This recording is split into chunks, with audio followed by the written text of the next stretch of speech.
Cuando me jubilé, juré que nunca volvería a ponerme un despertador. Después de 43 años trabajando como contadora en la misma empresa, pensé que ya había pagado todas mis deudas con el mundo. Pero, como la vida siempre tiene un plan distinto para uno, un día me di cuenta de que la mayor deuda que tenía no era con nadie más, sino conmigo misma. Mi nombre es Teresa Ramos, tengo 68 años y todo lo que poseo lo construí con las manos, el cansancio y el amor de una madre que nunca se rindió. Cuando mi esposo murió, mi hijo Andrés tenía apenas 15 años. Recuerdo su mirada cuando lo vi frente al ataúd, confundido, pálido, con esa mezcla de miedo y rabia que solo un adolescente huérfano puede sentir. Desde ese día me prometí una sola cosa: nunca te faltará nada, hijo, ni techo, ni comida, ni amor. Pasaron los años. Andrés se graduó en ingeniería y se casó con Mónica, una mujer de sonrisa encantadora y palabras dulces, al menos al principio. Siempre creí que mi nuera era una buena chica, aunque algo en su mirada me hacía pensar que detrás de tanto encanto había una sombra que prefería no ver. Pero cuando se ama a un hijo, uno aprende a cerrar los ojos para no causar conflicto. Durante los primeros años de matrimonio, vivieron en un pequeño departamento en la ciudad. Yo los ayudaba cuando podía, una transferencia aquí, un pago allá. Nada extravagante, pero lo suficiente para que no les faltara lo esencial. Andrés nunca me lo pidió, pero yo veía en sus ojos el peso de querer ser un buen marido sin tener los medios. Fue entonces cuando, tras vender un terreno heredado de mis padres, tomé una decisión que me llenó de orgullo: comprar una casa de campo, no para mí, sino para ellos. Una casita hermosa en las afueras de Puebla, rodeada de naranjos y con una vista que parecía pintada por Dios. Pensé que sería su refugio, un lugar para que mi hijo descansara de la rutina y mis nietos, cuando llegaran, corrieran libres entre los árboles. Recuerdo la mañana en que les di la noticia. Los invité a desayunar en mi casa. Preparé tamales, café de olla y pan dulce recién horneado. Cuando puse los papeles sobre la mesa, Andrés se quedó mudo. Mónica fue la primera en reaccionar. «¿Una casa de campo? No puede ser, suegra. ¿De verdad es para nosotros?», dijo fingiendo sorpresa. «Sí, hija. Para ustedes. Está todo a nombre de Andrés». Mi hijo me abrazó con fuerza, y por un instante sentí que todo valía la pena. Pero en los ojos de Mónica brilló algo que no supe descifrar. No era emoción, era cálculo. Durante meses no supe mucho de ellos. Me decían que estaban ocupados, que los arreglos de la casa tomaban tiempo. Pero algo dentro de mí no estaba tranquilo. Andrés sonaba cansado, evasivo. «Todo bien, mamá», repetía, hasta que un domingo cualquiera decidí visitarlos sin avisar. Esa fue la decisión que cambió todo. Cuando llegué, el portón de la casa estaba abierto. Escuché voces, risas, y el olor a carne asada me golpeó la memoria. Era el mismo olor de los domingos familiares. Pero no había nadie que yo conociera. Seguí caminando y lo vi. Mi hijo, con la camisa empapada de sudor, sirviendo platos, corriendo de un lado a otro, mientras la familia de su esposa, sus padres, sus hermanos y hasta una tía, comían, bebían y daban órdenes como si fueran los dueños del lugar. Me quedé inmóvil. Andrés me vio y su rostro cambió, los ojos enrojecidos, la voz quebrada. «Mamá, yo no sabía que vendrías». Pero antes de que pudiera responder, la madre de Mónica se giró y me dijo con un tono helado: «Ah, usted debe ser la señora Teresa. Bienvenida. Mónica nos dijo que esta casa era de la familia ahora. Qué lindo detalle, ¿no?». Mi corazón empezó a latir tan fuerte que apenas podía escuchar. La familia entera me miraba como si yo fuera una intrusa, y ahí, viendo a mi hijo agachar la cabeza frente a ellos, comprendí todo. Ese día, sin levantar la voz, supe que llegaría el momento de devolverle a cada uno lo que merecía. Porque una madre puede perdonar cualquier cosa. excepto ver a su hijo humillado en su propia casa. Entré despacio, fingiendo serenidad, aunque por dentro mi pecho era un tambor. La mesa estaba llena de platos, copas de vino, risas y ese aire de confianza que solo tienen los que creen que nada les pertenece. Pero igual lo disfrutan. Andrés, mi hijo, seguía de pie, limpiando con un trapo la parrilla. Nadie lo ayudaba. Nadie parecía notar que estaba extenuado. «Siéntese, suegra», dijo el padre de Mónica sin siquiera levantarse. «Aquí todos somos familia». Su tono no tenía un rastro de respeto, era una orden disfrazada de cortesía. «Gracias», respondí con una sonrisa forzada, sentándome en una de las sillas de madera que, irónicamente, yo misma había comprado. Mónica se acercó a mí, con un vestido nuevo y un perfume caro. Me dio un beso en la mejilla, apenas rozando mi piel. ¿No le dijimos que viniera otro día? Hoy estamos celebrando... Mis papás se van a mudar aquí también. Sentí un nudo en la garganta. ¿Mudarse aquí?, repetí lentamente, como si mis oídos no hubieran entendido. Sí, respondió ella soltando una risita nerviosa. Usted ya es mayor, mamá. No necesita este tipo de lugar. Andrés y yo decidimos que es mejor que la familia esté junta. Mis padres pueden ayudarnos con los gastos y... Bueno, usted puede venir cuando quiera. La frase me atravesó como un cuchillo. Esa casa era mi regalo, mi sacrificio, mi símbolo de amor. Y ahora hablaban de mí como si fuera un mueble que podían mover de un rincón a otro. ¿Y tú, Andrés?, le pregunté mirando a mi hijo. ¿Estás de acuerdo con esto? Él bajó la cabeza. Es temporal, mamá. Solo hasta que las cosas mejoren. ¿Hasta que qué mejore?, insistí. Hasta que pueda pagar las deudas, hasta que... Se calló. Entonces lo vi. Tenía las manos ásperas, los nudillos lastimados. Mi hijo, el ingeniero, estaba trabajando como mozo para mantener una casa donde otros vivían gratis. La madre de Mónica interrumpió mi silencio. Él es un buen muchacho, siempre está dispuesto. Lástima que no haya heredado su gusto por el dinero, ¿verdad? Algunos rieron. Otros ni siquiera levantaron la vista. Yo solo apreté los puños bajo la mesa, conteniendo las lágrimas. Fue entonces cuando un pequeño detalle me abrió los ojos. En la pared del comedor, donde antes colgaba el cuadro de mi difunto esposo, ahora había una foto enmarcada de la familia de Mónica, todos sonrientes frente a la misma casa, mi casa. Me levanté despacio, sin decir palabra. Andrés dio un paso al frente. «Mamá, por favor, no hagas una escena». Lo miré con ternura y tristeza. «No, hijo, hoy no haré ninguna escena». Salí al porche, respirando el aire del campo que alguna vez imaginé lleno de paz. Cada paso que daba me recordaba un error, haber confiado, haber creído que el amor podía tapar la codicia. Mientras me alejaba, escuché las risas de nuevo, como si nada hubiera pasado. Pero dentro de mí, algo cambió para siempre. Esa tarde regresé a la ciudad, en silencio, planeando cada movimiento con la misma precisión con la que administré mi vida entera. Si querían una lección, la iban a tener.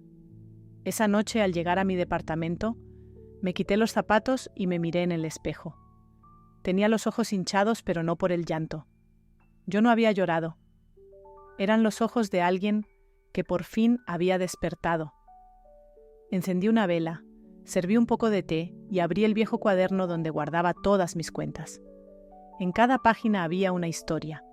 El primer sueldo, la hipoteca que logré pagar, el dinero que guardé para los estudios de Andrés y, al final, el cheque que había usado para comprar la casa de campo. Todo lo que ahora ellos disfrutaban. Pasé la noche entera repasando cada número, cada papel, cada firma. Yo conocía bien las leyes, había trabajado décadas administrando bienes ajenos. Si Mónica y su familia pensaban que podrían adueñarse de algo mío, no sabían con quién se habían metido. Al día siguiente fui al banco. Pedí hablar con el gerente, un hombre joven que me recibió con cortesía. Necesito transferir los títulos de una propiedad, pero quiero hacerlo sin que los actuales ocupantes lo sepan todavía. Él me miró sorprendido. ¿Es una donación, señora? Digamos que es una corrección. Salí de ahí con todo listo. El terreno, la casa y hasta los servicios seguían a mi nombre. Lo que ellos ignoraban era que yo nunca había terminado la escritura definitiva. Todo lo que poseían lo hacían bajo mi permiso, no por derecho. Pasaron 2 semanas sin que yo llamara a Andrés. Ni una palabra, ni un mensaje. Lo dejé creer que me había rendido. Pero mientras tanto, contraté a un notario, a un abogado y a un agente inmobiliario de confianza. Si algo había aprendido en mi vida, era que las batallas más poderosas se ganan en silencio. Una mañana, mientras revisaba los contratos, sonó el teléfono. Era mi hijo. Su voz sonaba agotada. «Mamá, discúlpame por aquel día. Las cosas se salieron de control. Mónica no quería que tú te sintieras mal». «¿Y tú?», pregunté con calma. «¿Tampoco querías?». Guardó silencio. «Mamá, no sé cómo arreglar esto. Todos aquí me tratan como si fuera un sirviente». Sentí un nudo en el pecho, pero mi voz salió firme. «Entonces, deja de comportarte como uno, Andrés». Colgamos en silencio. No dormí esa noche. Recordé a mi hijo pequeño, el niño que me esperaba despierto cuando yo regresaba de trabajar, que decía, «No te vayas, mamá». Y yo prometía que todo sería mejor algún día. Pero ese niño ya no existía. Había dejado su lugar a un hombre confundido, atrapado entre el amor y la humillación. Al tercer día, el abogado me llamó. «Señora Ramos, los papeles están listos. Solo falta su firma». «Perfecto», respondí. «Y prepare también la notificación de desalojo». Esa misma tarde conduje hasta la casa de campo. Al acercarme, sentí el mismo olor a naranjos que tanto me gustaba, mezclado con la rabia de los recuerdos recientes. Había varios coches estacionados frente al portón. Se escuchaba música, risas y el ladrido de un perro. Toqué la campana. Nadie salió. Toqué otra vez más fuerte. Finalmente fue Andrés quien abrió la puerta. Tenía la mirada cansada, la camisa arrugada. «Mamá, ¿qué haces aquí?» «Vine por mi casa», respondí. Su rostro palideció. Detrás de él, Mónica apareció con un vaso en la mano. «¿Otra vez por aquí, suegra? Pensé que ya habíamos hablado de esto». «Todavía no», dije mientras cruzaba el portón sin pedir permiso. El silencio que se formó a mi alrededor fue tan denso que se podía cortar. La madre de Mónica, molesta, se levantó del sofá. «Señora, no es momento de visitas. Andrés está ocupado». «Sí, lo veo muy ocupado», respondí mirando los platos sucios y la ropa tirada por toda la sala. «Trabajando como su sirviente». Mónica soltó una risa nerviosa. «Creo que no entiende, Teresa. Esta casa es de Andrés y, por ende, de nuestra familia. Usted debería agradecer que la dejamos venir». Levanté la carpeta que llevaba bajo el brazo. «Exactamente, por eso vine». Esa fue la última frase que dije antes de abrir los documentos frente a todos. A partir de ese momento, la lección de una madre silenciosa estaba a punto de comenzar. El aire dentro de la casa se volvió espeso. Todos me miraban, confundidos, sin entender qué hacía allí con esos papeles en la mano. Me senté con calma en una de las sillas del comedor, la misma donde había visto a mi hijo servirle vino a su suegro, y abrí la carpeta sobre la mesa. «¿Qué es eso?», preguntó Mónica cruzándose de brazos. «Solo la verdad escrita en tinta y sellada por un notario», respondí, deslizando los documentos frente a ella. La madre de Mónica se inclinó, curiosa, y empezó a leer. La sonrisa se le borró del rostro. «Esto no puede ser», murmuró. «¿Qué pasa, mamá?», preguntó Mónica impaciente. La mujer levantó la vista y tartamudeó. «Aquí dice que la propiedad sigue a nombre de Teresa Ramos». El silencio fue inmediato. Pude escuchar incluso el tic-tac del reloj sobre la repisa. Andrés me miró con los ojos muy abiertos, incapaz de hablar. «Así es», dije, levantando la voz con serenidad. «Jamás transferí la propiedad. Fue un regalo condicionado, no una donación. Y como las condiciones se rompieron, el respeto, la convivencia, la confianza, el contrato ha sido anulado. Esta casa vuelve a ser completamente mía». Mónica dio un paso al frente, roja de furia. «Usted no puede hacer eso. Nosotros hemos invertido en esta casa». «¿Invertido?», respondí con una sonrisa que no le llegó a los ojos. «Tal vez en pintura y mentiras, porque en dinero no han puesto ni un centavo. ¿O tengo que mostrarles también los extractos bancarios?». Su padre, un hombre corpulento y arrogante, golpeó la mesa. «Esto es un abuso. Llamaremos a un abogado». «Háganlo», dije mientras me levantaba. «De hecho, sería bueno que llamaran también a un camión de mudanza. Les ahorraré tiempo». La madre de Mónica se llevó una mano al pecho. «Nos está echando de nuestra casa». «No de la suya, de la mía». Andrés dio un paso hacia mí. «Mamá, por favor, no hagas esto. No quiero más problemas». Lo miré con una mezcla de tristeza y fuerza. «No los estás evitando, hijo. Solo estás permitiendo que otros vivan tu vida mientras tú la observas desde la esquina». Me giré hacia todos los presentes que ahora se agolpaban en el pasillo, murmurando indignados. «Tienen hasta el atardecer para recoger sus cosas. El abogado llegará a verificar la entrega y créanme, esta vez no habrá segundas oportunidades». Mónica gritó algo, pero yo ya no la escuchaba. Caminé hasta el patio y respiré profundamente. Los naranjos estaban en flor y por primera vez en mucho tiempo el aire me pareció limpio. Andrés me siguió, con lágrimas contenidas. «Mamá, no quería que esto terminara así. Solo intentaba mantener la paz». «Lo sé», respondí sin mirarlo, «pero a veces la paz cuesta demasiado, y hijo, te estaba robando la dignidad». Él asintió, los ojos rojos, el orgullo roto. «¿Y qué vas a hacer ahora?», preguntó. «Recuperar lo que es mío, y enseñarte que la verdadera herencia no son las casas ni el dinero, es el valor de no dejar que te pisoteen». Esa tarde, mientras el sol caía detrás del cerro, el camión de mudanza llegó. Vi a la familia de Mónica sacar cajas, muebles y hasta mis manteles. Nadie dijo una palabra. Solo el sonido de las ruedas sobre la grava y el llanto ahogado de mi hijo rompían el silencio. Cuando el último carro cruzó el portón, lo seguí con la mirada. Me quedé de pie sosteniendo las llaves frías en la mano. Andrés me miró desde la entrada. «¿Y ahora qué, mamá?». Le sonreí apenas con la voz serena y definitiva. «Ahora, hijo, cierro el portón». 3 palabras. Las únicas que bastaron para cerrar una historia de abuso, de orgullo y de silencio. El portón se cerró con un sonido metálico que resonó en mi pecho como un punto final. Por primera vez en mucho tiempo, la casa estaba en silencio. No quedaba ni el eco de las risas ajenas ni el olor a comida que nunca cociné.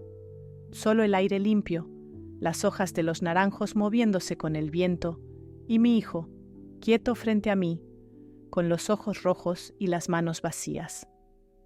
Andrés se pasó los dedos por el cabello, respirando hondo.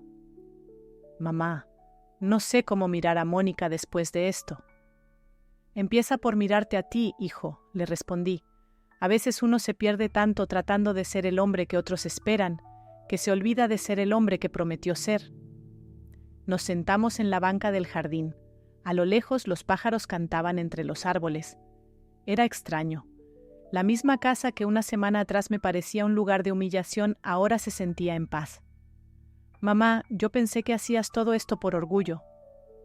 «No, Andrés», dije despacio. «Lo hice por respeto, el mío y el tuyo. Un día, cuando no esté, no quiero que digas que tu madre te enseñó a agachar la cabeza». Me miró sin poder hablar, con esa expresión que solo un hijo puede tener cuando finalmente entiende algo que su madre lleva años intentando decir. Le puse una mano en el hombro. Esta casa era tuya, y lo seguirá siendo cuando aprendas a defenderla. Pero ahora no como herencia, como responsabilidad. Él bajó la mirada, avergonzado. Yo dejé que ellos me quitaran todo, mamá, mi lugar, mi voz, porque los confundiste con familia. Interrumpí con dulzura. Y no toda la gente que te llama hijo o hermano lo hace desde el amor. Algunos lo hacen desde el interés. Por eso hay que tener más cuidado con las sonrisas que con las espinas.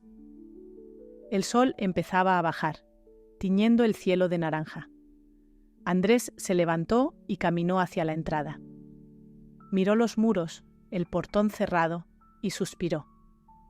¿Crees que podré empezar de nuevo? Claro que sí, respondí, pero esta vez, hijo, sin deberle tu vida a nadie, ni siquiera a mí. Entramos a la casa.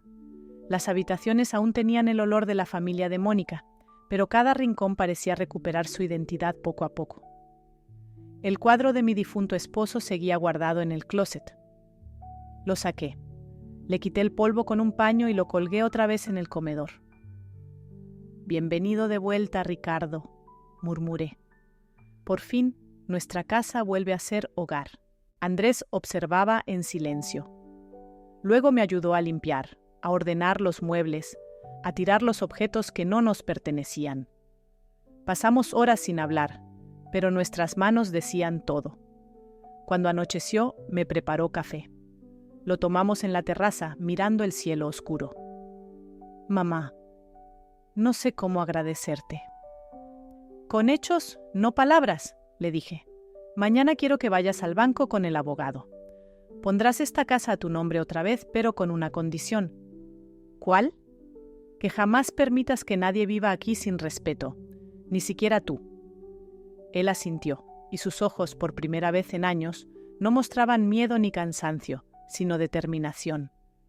En la madrugada, cuando él se fue a dormir, caminé por el corredor y toqué las paredes con las manos. Las mismas paredes que habían escuchado insultos y desprecios, ahora guardaban solo el sonido de la calma. Me senté junto a la ventana, con mi taza vacía entre las manos, y susurré para mí misma. Dicen que una madre lo perdona todo, pero eso no es verdad. Una madre no perdona cuando ve a su hijo encadenado por la vergüenza. Una madre lucha, a veces en silencio, a veces con lágrimas, pero siempre con una fuerza que nadie entiende hasta que la ve actuar. Afuera, el primer canto del gallo anunció el amanecer. El viento trajo el perfume de los naranjos y yo sonreí, cansada pero en paz. Aquella mañana no solo recuperé una casa, recuperé el respeto de mi hijo y recordé algo que el dinero no puede comprar: la libertad de una madre que no teme quedarse sola cuando tiene la verdad de su lado. La primera mañana después de que el portón se cerró fue extraña. La casa estaba vacía, pero no silenciosa. Cada rincón parecía susurrar algo distinto. El eco de las discusiones, el ruido de los pasos que ya no estaban, el aire que, por fin, podía circular sin permiso. Caminé descalza por el pasillo, tocando las paredes como quien se asegura de que sigue viva. Todo esto vuelve a empezar, me dije en voz baja. Andrés despertó tarde. Bajó las escaleras con el rostro todavía abatido, los ojos hinchados por el cansancio. Mamá, apenas dormí. Yo tampoco, respondí sirviendo café. Pero a veces el descanso no llega por el sueño, sino por la verdad. Nos sentamos en la cocina, la misma donde yo solía cocinar para él cuando era niño. Andrés miraba la taza sin beber, como si buscara en el fondo del café una respuesta a su vida. Necesito hacer algo, dijo al fin. No puedo quedarme aquí viviendo de lo que tú trabajaste. Levanté la mirada, con una mezcla de orgullo y alivio. Entonces ya diste el primer paso, hijo, porque mientras te creas víctima, seguirás atado. Pero cuando decides trabajar, aunque sea empezando de cero, la dignidad regresa. Pasamos la mañana limpiando, pero no era una limpieza común. Era una forma de borrar lo que se había podrido. Sacamos las cortinas impregnadas con perfume ajeno, Lavamos los manteles, abrimos las ventanas. El olor del jabón se mezcló con el de las flores del jardín. Por primera vez en años, sentí que la casa respiraba. A media tarde llegó Mauricio, mi abogado. Llevaba una carpeta bajo el brazo y una sonrisa tranquila. Teresa, todo listo. La propiedad vuelve a estar a tu nombre. Legalmente, nadie puede reclamar nada. Andrés lo miró sorprendido. ¿Otra vez a su nombre? Pero mamá... Levanté la mano deteniéndolo. Escucha primero. Le expliqué que el documento incluía una cláusula. Cuando él demostrara independencia económica y estabilidad, la casa volvería a su nombre, pero con una condición escrita. No podrá ser vendida, hipotecada ni compartida sin mi autorización o la de sus hijos. Mamá, eso es demasiado control. Es protección, no control, respondí. Hay quienes confunden amor con permiso y confianza con abandono. Yo te dejo esta casa como herencia, pero con cimientos más firmes que el cemento, los de la responsabilidad. Mauricio firmó los papeles y se retiró. Andrés se quedó mirando la carpeta sobre la mesa como quien contempla una promesa y un peso al mismo tiempo. «¿Sabes lo que más me duele?», dijo rompiendo el silencio. No fue perder la casa. Fue darme cuenta de que mi esposa me veía como un hombre débil. Entonces demuestra lo contrario, respondí, pero no a ella, a ti mismo. Esa noche cocinamos juntos. Era una receta sencilla: arroz, pollo con ajo y una botella de vino que había guardado para celebrar algún día importante. Y ese día, aunque no lo pareciera, lo era. Durante la cena, Andrés me contó algo que había callado durante meses. Mónica quería que pidiera un préstamo con la casa como garantía. Decía que era para un negocio familiar. Yo firmé los primeros papeles, pero al final ella cambió todo sin decírmelo.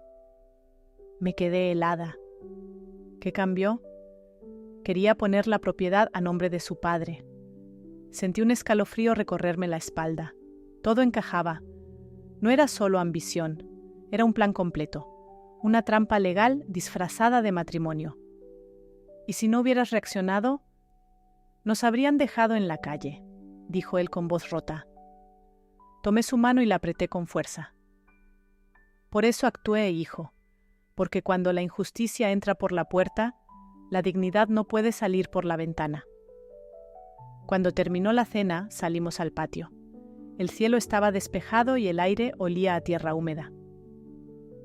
¿Te quedarás aquí, mamá?, preguntó. No por mucho, respondí. Quiero ir a la casa del lago. Siempre quise arreglarla, plantar mis flores y ver el amanecer desde allí. Pero esta casa quedará lista para ti. ¿Y si ellos vuelven? Entonces que toquen la puerta. Esta vez no la abrirás. Nos quedamos mirando el horizonte, en silencio. Andrés apoyó la cabeza sobre mi hombro, como cuando era niño. Gracias, mamá, susurró. No me des las gracias, solo prométeme algo. Lo que sea, que nunca más confundas amor con servidumbre. Esa noche, antes de dormir, escribí una carta, no para mi hijo, sino para mí misma. Decía, a veces para enseñar a amar hay que mostrar cómo se defiende lo propio. No hay herencia más grande que la dignidad compartida. La dejé sobre la mesa del comedor, bajo el florero de naranjos. Era mi forma de cerrar un ciclo. Cuando apagué la luz, la casa no se sintió vacía. Se sintió, por fin, viva. Pasaron las semanas, y el eco de lo sucedido comenzó a extenderse por el pueblo como un rumor que nadie podía callar. En el mercado, las mujeres murmuraban entre los pasillos. En la panadería, los hombres bajaban la voz cuando me veían entrar. Yo fingía no escuchar, pero sabía que cada palabra tenía el mismo peso. La abuela Teresa echó a su nuera y a toda su familia de su propia casa. No me importaba. Las miradas ajenas se borran, pero la vergüenza de permitir abusos se queda para siempre. Andrés, mientras tanto, cambió. Lo vi levantarse antes del amanecer, algo que no hacía desde hacía años. Consiguió trabajo en una pequeña empresa de construcción. Llegaba a casa cansado, con las manos llenas de polvo, pero con la mirada distinta. Era el cansancio de quien recupera el control de su vida.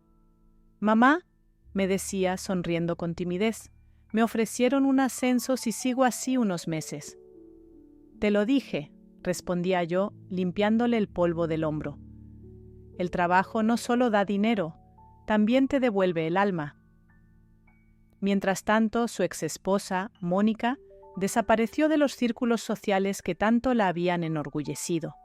Su familia, la que había llenado mi casa de risas falsas y perfumes caros, perdió su negocio cuando se supo que estaba financiado con deudas y favores. La última vez que supe de ellos, habían vendido su propio coche para pagar las cuotas atrasadas del banco. Una tarde, cuando el sol comenzaba a bajar, escuché pasos en el portón. Era Mónica. Llevaba un vestido arrugado y el maquillaje corrido. «Andrés está trabajando», le dije antes de que hablara. «Lo sé», respondió. «Vine a hablar contigo». No le respondí. Simplemente abrí el portón y la dejé pasar. Caminó hasta el patio y se detuvo bajo el naranjo. «Sé que te fallé, doña Teresa. No busco tu perdón, solo quería decirte que tenía miedo. Miedo de no tener nada, de que mi familia se hundiera». La miré con calma. «Y hundiste a la familia de otros para salvar la tuya». Ella asintió, bajando la cabeza. «Solo quiero ver a Andrés una última vez». «Lo verás», respondí, «pero no hoy. Hoy debes verte a ti misma. Y eso, hija, es más difícil que enfrentar a cualquiera». Se fue sin decir más. Su figura se perdió por el camino de tierra, y por primera vez no sentí rabia. Sentí compasión. La vida ya se estaba encargando de cobrar lo que yo no tenía fuerzas de exigir. Esa noche, Andrés regresó y notó mi silencio. «Vino ella, ¿verdad?» «Sí». «¿Qué dijo?» «Que tenía miedo». Andrés suspiró. «Yo también lo tuve, pero tú no». Le sonreí con ternura. «Claro que sí, hijo. Lo tuve desde el principio, solo que aprendí a caminar con el miedo al lado sin dejar que me agarre del brazo». En los meses siguientes, la casa se transformó. Andrés pintó las paredes, reparó las grietas, sembró flores. Cada gesto era una forma de reconstruirse a sí mismo. Un domingo, al verlo lijar una ventana, me dijo sin mirarme: «Mamá, estuve pensando, quiero abrir mi propio taller. Nada grande, solo algo mío». Me acerqué, tomé su mano llena de polvo y la apreté. Eso es lo que quería oír desde hace años. Las cosas comenzaron a mejorar. La gente que antes murmuraba ahora saludaba con respeto. Algunos venían a pedirme consejos sobre cómo manejar herencias y propiedades. Otros solo querían escuchar mi historia. Una tarde, mientras regaba el jardín, una vecina se acercó. «Doña Teresa, ¿cómo hizo para no perder la calma?» La miré con una sonrisa tranquila. «No se trata de no perderla», respondí. «Se trata de elegir cuándo soltarla. Si gritas antes de tiempo, pierdes el poder. Si esperas demasiado, te marchitas. Pero si actúas justo cuando el silencio pesa más que las palabras, ganas para siempre». Esa frase corrió entre los vecinos como si fuera un proverbio, y poco a poco comprendí que mi historia ya no era solo mía. Era la historia de muchas madres, de muchas mujeres que habían callado demasiado por amor. Cuando llegó el otoño, Andrés me dio la noticia. «Mamá, terminé de pagar la mitad de mis deudas. Estoy ahorrando para independizarme del todo». Le sonreí. «Entonces la casa está lista para volver a ser tuya». «No», respondió él con voz firme. «Quiero que siga siendo tuya, mamá. Es el lugar donde aprendí lo que significa ser hombre». Esa noche lloré, pero no de tristeza. Lloré porque por fin entendí que la verdadera herencia no era la casa, sino el respeto recuperado. Y mientras las luces del atardecer entraban por la ventana, supe que el ciclo estaba casi completo. Solo faltaba una última cosa: contar la verdad en mis propias palabras. El sol ya estaba bajando cuando me senté frente a la cámara. No había guión ni palabras ensayadas. Solo la necesidad de dejar mi historia en voz alta, para que otras mujeres, otras madres, no repitieran mis errores. Tenía 68 años y por primera vez en décadas sentía paz. En el fondo del jardín, los naranjos se mecían suavemente y el aire fresco traía el olor de las flores que Andrés había plantado. La cámara grababa y yo respiré hondo antes de hablar. Durante mucho tiempo, creí que ser madre significaba darlo todo. Tiempo, dinero, salud, hasta el orgullo. Pensé que mientras mis hijos fueran felices, yo también lo sería. Pero un día entendí algo doloroso. Cuando te entregas sin medida, los demás se acostumbran a tu sacrificio, y lo que era amor se convierte en costumbre. Hice una pausa. La voz me temblaba un poco, pero no por tristeza, sino por la fuerza que contenía. Yo le regalé una casa a mi hijo. Era mi forma de decirle, confío en ti. Pero él, cegado por el amor y la manipulación, dejó que otros decidieran quién podía habitarla. Y cuando llegué, ya no había espacio para mí, ni siquiera en su mirada. Fue entonces cuando entendí que no basta con dar. También hay que enseñar a recibir. Bajé la vista y sonreí, con una mezcla de melancolía y ternura. Esa casa fue construida con mis manos, con los años que trabajé limpiando, ahorrando cada peso, soñando con un futuro para él. Pero cuando vi a su suegra sentada en mi silla, cuando escuché cómo le daban órdenes en su propio hogar, algo dentro de mí despertó. Y no era rencor, era dignidad. El viento movió las hojas y cerré los ojos un instante. Ese día no grité, no insulté, no tuve que hacerlo, porque cuando una madre se levanta en silencio, el mundo tiembla más que con cualquier grito. Me incliné un poco hacia adelante, mirando directo al lente.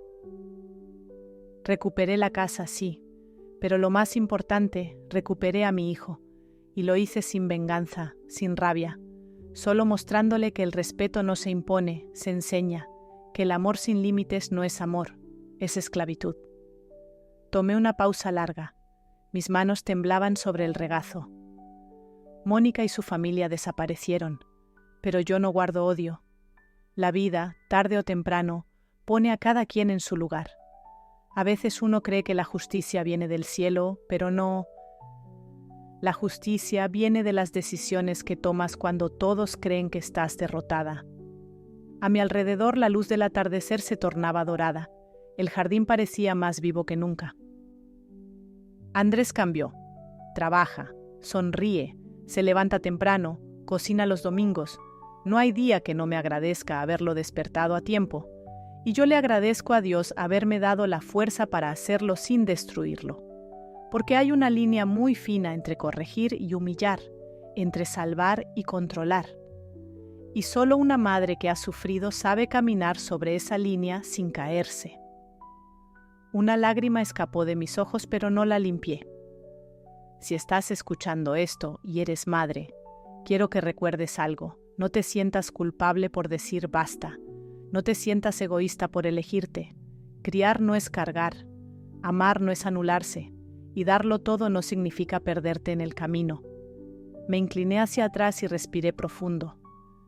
Hoy esta casa vuelve a tener alma, no por las paredes ni por los muebles, sino porque dentro de ella hay respeto, y donde hay respeto hay amor. Hice una última pausa antes de apagar la cámara. Dicen que las madres nunca dejan de enseñar. Yo aprendí que las lecciones más duras también son para nosotras. Aprendí que el silencio no siempre es debilidad. A veces es el sonido exacto de la justicia. Apagué la cámara y quedé inmóvil, escuchando los grillos empezar su canto en el jardín. El aire olía a naranja y a tierra recién regada. En el reflejo del vidrio vi a una mujer distinta, no la madre sacrificada de antes, sino una mujer entera. Tomé una taza de té y me quedé mirando el horizonte.